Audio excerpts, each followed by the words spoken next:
বাঁচাব চাইছে গতিকে এই আমি সিদ্ধান্ত মানি লোৱা নহ'ব কোনোপধ্যে মানি নলয় আমাৰ বাক্সাবাসীয়ে কাৰণ জুবিন গাৰ্গে আজিলৈকে কোনো ৰাজনীতি ভাল পোৱা নাছিল ৰাজনীতিৰ মাজলৈকে যোৱা নাছিল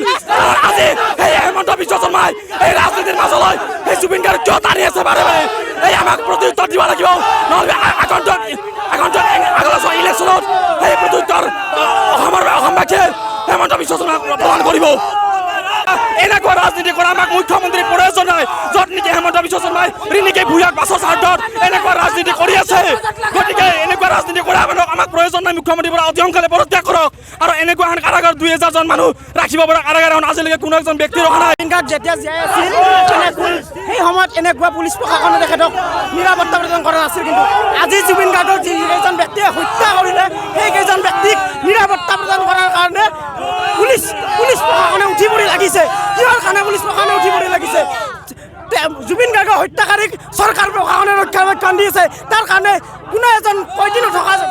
জেলত তেখেতসকলক ৰখাৰ ব্যৱস্থা কৰিছে আমাৰ এটাই বস্তু কথা আমাক ন্যায় লাগিবই